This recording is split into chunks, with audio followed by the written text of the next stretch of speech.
ये तेरे भाई ने ना अपनी साली को कुंवारी नहीं छोड़ा।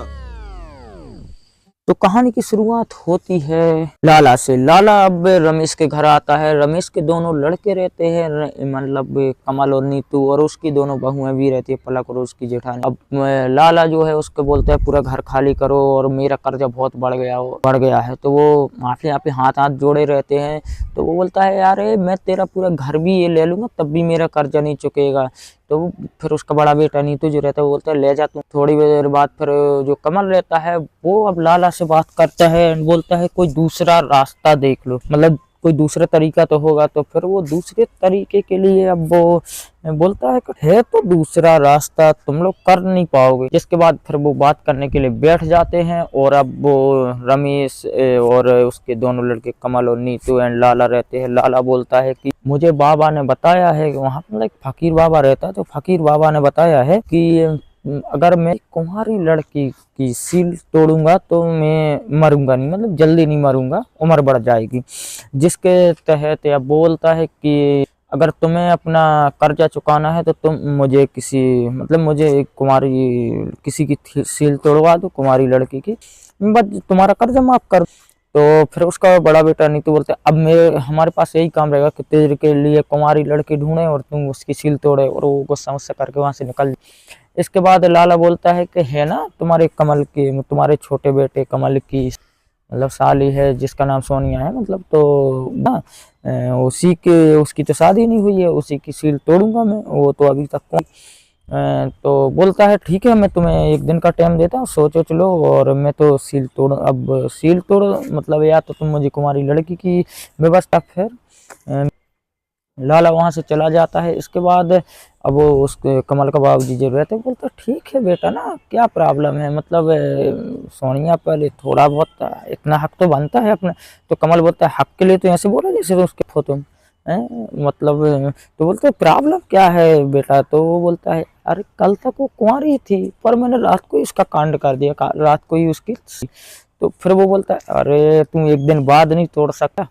और इसके बाद फिर वो बताता है कि यार वो जो बाबा है ना उससे मेरी थोड़ी, सोनिया और मैं गए थे तो उससे मेरी थोड़ी बहस हो गई थी और इस वजह से उसने ही इस लाला को ये आइडिया दिया है। तो फिर उसका बाप बोलता ठीक है मैं उस फकीर बाबा से मिलूंगा और उससे रिक्वेस्ट करूंगा।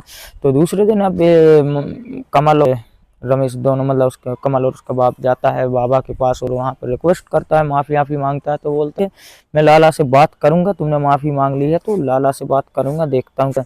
और उसके बाद जब वो लाला से अब बात करता है तो जो है वो बोलता है कि लाला से बोलता है कि अब मैंने तुम्हारी समस्या का समाधान निकाल लिया है, अब तुम्हें किसी सील पे या कुंवारी लड़की की जरूरत नहीं। तो वो बोलता है नहीं बाप, तुम्हारे कहने से नहीं, बाकी अगर मरने वैसे ही उम्र हो रही, अगर मरने से पहले मैं किसी लड़की की सील तोड़ूंगा तो वैसे ही फिर मुझे क्या करना, मर जाऊं या पैसा मिले या ना मिले, तो मुझे तो वो चाहिए, वो मैंने तुमने जैसे बताया था सोच लिया था।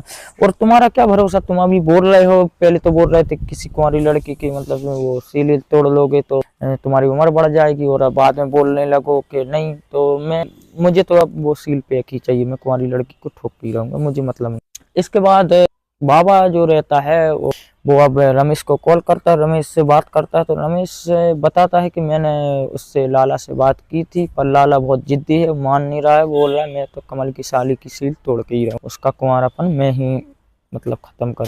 तो इसके बाद अब वो जो रहता है उसका बाप जो रहता है वो फांसी लगाने की मतलब सुसाइड करने की कोशिश करता है। उसके जो पंखे से लटक कर तो आवाज़ें वगैरह सुन के कमल बाहर आ जाता है। इसके बाद वो अपने बड़े भाई नीतू को भी बुला लेता है और पलक यानी कि आयशा कपूर, आलिया नाज भी आ जाता है। इसके बाद वो जो रहता है रमेश तो बोलता है बहू तुम अंदर जाओ, तो पलक और आलिया नाज मतलब आयशा कपूर आलिया अंदर चली जाती है। फिर वो बताता है कि बाबा ने बात की है पर लाला बोल रहा है कि मुझे तो अब सील पे एक लड़की ही चाहिए या पैसा चला, अब कर्जा तो मेरे सर पे है और अगर मैं मर जाऊंगा तो कर्जा भी चुक जाएगा, मतलब पैसा तो वापस आ जाएगा पर बाप थोड़ी पापा।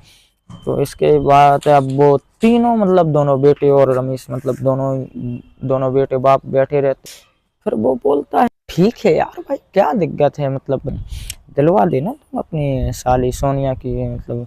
तो फिर उसका बाप बोलता है अरे यार मतलब दिलवा क्या, इसने कल ही उसका कांड कर दिया है, मतलब कल ही इसकी उसकी सील तोड़ दी। तो वो उसका भाई बोलता है कमल को, अरे तूने मेरे बारे में नहीं सोचा क्या कुछ है? तो वो बोलता है कि अरे मतलब इज्जत के बारे में अपने बड़े भाई की।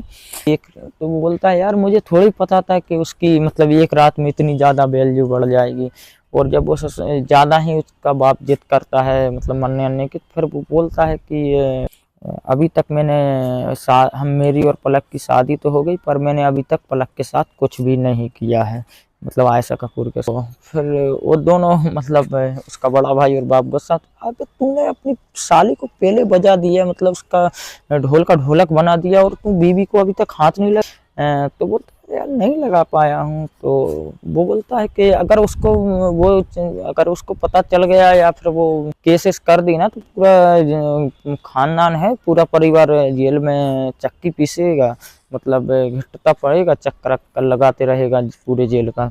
तो बोलता है अरे यार फिर वो कमल जो रहता है वो बोलता है मैं मना लूंगा अपनी मतलब पलक, देखता हूँ बात करके देख लूंगा। और यहीं पर सीजन 4 का एपिसोड 3 भी एंड हो जाता है। हमें एपिसोड 1 और 2 में बहुत अच्छा रिस्पॉन्स मिला है, अच्छे खासा मतलब पसंद किया है आप सब ने, तो इसलिए हमने एपिसोड 3 लाए हैं। और अगर आप इस एपिसोड 3 को पसंद करेंगे तो इसका एपिसोड 4 भी हम बहुत जल्दी अपने चैनल पर लेकर आएंगे, मतलब एपिसोड 4 की स्टोरी अपने चैनल पर लेकर आएंगे। तो यहाँ पर एंड हो जाता है एपिसोड 3 का एंड इसकी स्टोरी का। तो ये प्राइम शॉट की वेब सीरीज है, जो कि देखोगे तो मिल जाएगा कहीं ना कहीं। और मिलते हैं अगले किसी वीडियो में।